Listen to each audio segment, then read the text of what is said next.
Zee 24 तास एक पाऊल पुढे। लंडन ऑलिम्पिकचं काउंटडाऊन सुरू झालंय। बरोबर आता एका महिन्याने क्रीडा क्षेत्राचा हा महाकुंभ सुरू होणार कधी अशी एक चर्चा सुरू होती, पण म्हणता म्हणता एक महिना कधी गेला कळलंच नाही। भारतीय प्लेयर्सनी लंडनमध्ये मेडलचा वेध घेण्यासाठी सज्ज झालेत। पाहूयात याबाबतचा आमचा खास रिपोर्ट।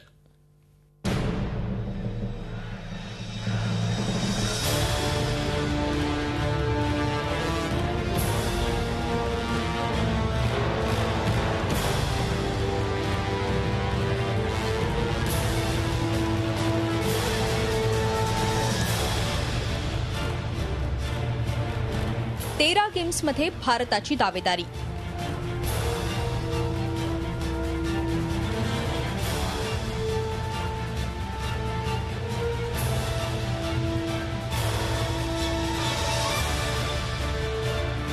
मेडल्ससाठी झुंजणार 81 भारतीय प्लेयर्स।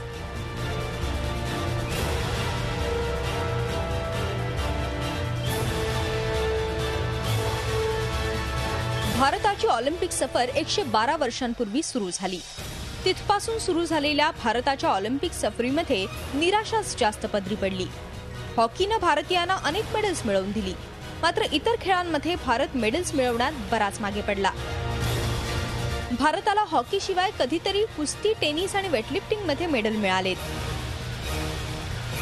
वैयक्तिक गोल्ड मेडल मिळवण्यासाठी तर भारताला तब्बल 108 वर्षांची वाट पाहावी लागली। यंदा शूटिंग शिवाय बॉक्सिंग, आर्चरी, टेनिस, बॅडमिंटन, कुस्तीमध्येही भारत मेडल्सच्या शर्यतीत आहे।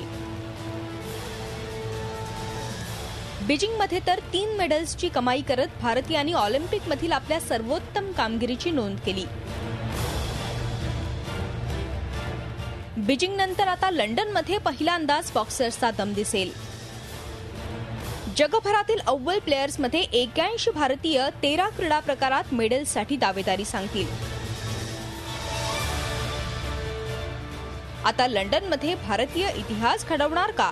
भारतीयांचं मेडल स्ट्रीम लंडनमध्ये हे प्लेयर्स कसं पूर्ण करणार याकडेच कोट्यवधी भारतीयांचं लक्ष असेल। झी 24 ताससाठी ब्युरो रिपोर्ट, मुंबई। झी 24 तास एक पाऊल पुढे।